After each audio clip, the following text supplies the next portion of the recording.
자, 계속 유다인에 대해서 얘기를 해보죠. 여러분, 성경 보면 유다인도 나오고 유대인도 나와요. 성경을 쓰는 기자들이 뭐 잘못 써서 된 건 아니죠. 이건 전부 구분을 위해서 우리 선진들이 번역할 때 유다인, 유대인 구분했던 것 같아요. 오늘 그 얘기를 좀 해볼까요? 유다인과 유대인은 같은 단어의 다른 번역이에요. 그럼 왜 우리 선진들이 다르게 번역을 했을까? 이게 헬라어는 좀 유다이오스 똑같아요.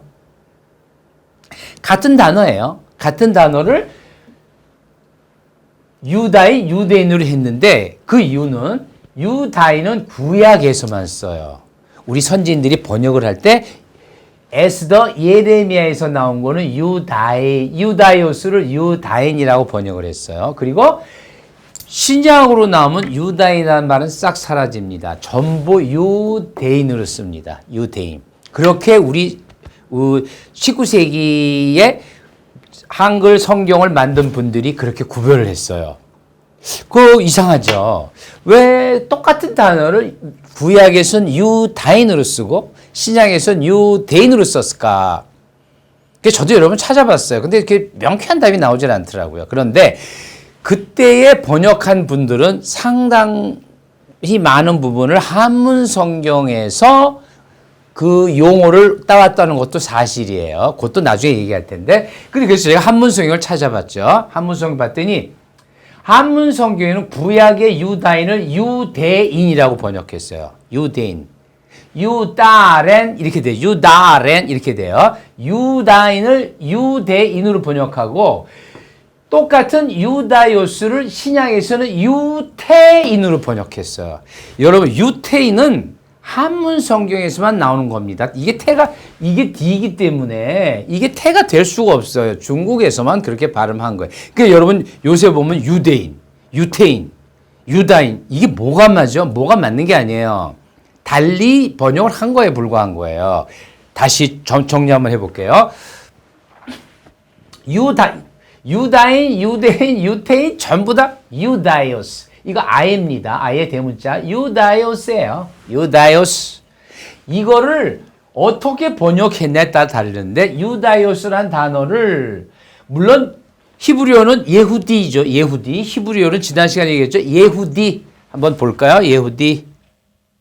아니고 이게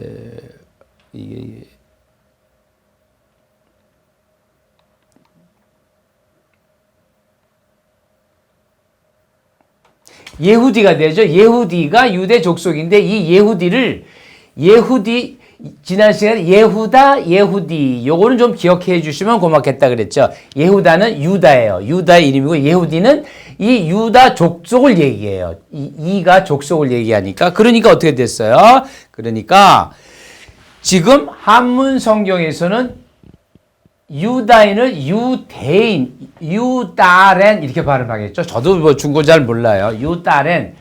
유대인은 유타렌 뭐 이렇게 하겠죠. 이 T니까 저기 점이 찍혀 있죠. 유태인. 그러니까 유태인이라고 한 것은 한문식이에요. 원래 이게 D이기 때문에 우리는 유대인으로 하는 게 좋을 것 같습니다. 유다인은 구약에서만 쓰고 신약은 유대인을 쓴다. 유대인. 이제 여러분 구분하셨죠? 유태인, 유다인, 유대인. 이제 구분되죠? 유다인. 전부 다 같은 단어다. 전부 다 같은 단어인데 유다이오스랑 같은 단어. 예후디 써줄게요. 이게 유다이오스 예후디예요. 예후디. 예후디. 이게 굉장히 어려운 단어인 거는 사실이에요. 그런데 한 10번, 20번 들으면 이제 기억이 나요. 유다, 원래 히브리 발음은 예후다. 유다의 원래 발음은 예후다.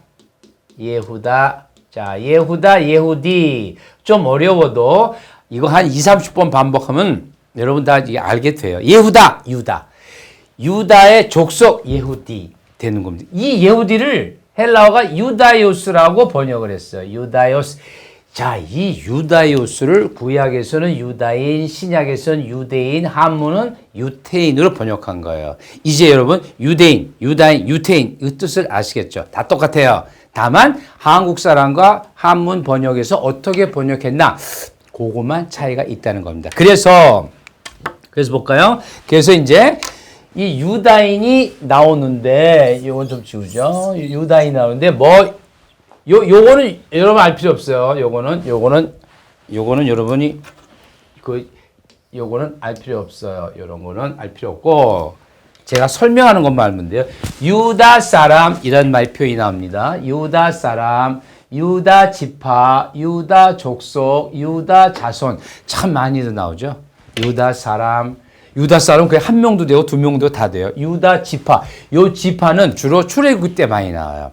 유다 지파, 루벤 지파, 베냐민 지파 이때 지파예요. 지파, 유다 족속, 유다 자손 이런 것들이 성경에서 굉장히 많이 나오는 단어들이에요.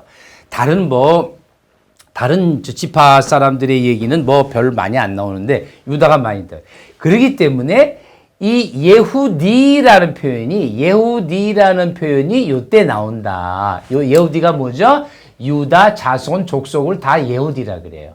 여기서 사실 요 베트 예후다, 베네 예후다 하는데 그걸보다도 예후디, 예후다. 다시 한번 또 한 서너 번 되죠? 예후디, 예후다. 예후다 뭐라 그랬죠? 예후다 유다예요. 예후다는 유다다. 그리고 유다 야곱의 넷째 아들 유다를 예후다라 그랬어요. 이 사람에 관계되는 모든 후손들을 예후디라고 그랬다. 예후디. 그래서 요 예후다와 예후디가 나왔는데 성경에는 유다 사람, 유다 지파, 유다 족속, 유다 자손이 끊임없이 나와요. 출애굽 그 이후에 안 나오는 데가 없어요. 다 나오죠. 왜? 이들이 결국 구약의 주인공이 되니까.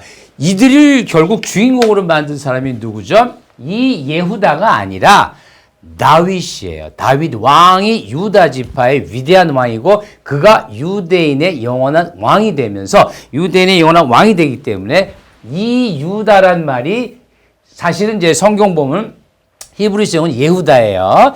유다라는 표현 자체가 없어질 수가 없죠. 그러니까 끊임없이 이런 표현들이 나온다. 자, 유다인이라는 표현은 어디서만 나오냐? 에스더와 예레미야에서만 나온다.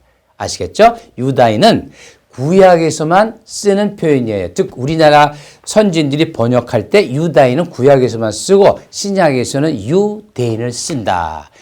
유태인은 뭐라고요? 한문 성경에만 나오는 표현이에요. 그러니까 지금은 막 혼용해서 쓰는데 이제 여러분이 오늘 이 시간 이후로 정확하게 아셨을 겁니다. 전부 다 이것은 예후다, 예후디에서 나온 표현이다.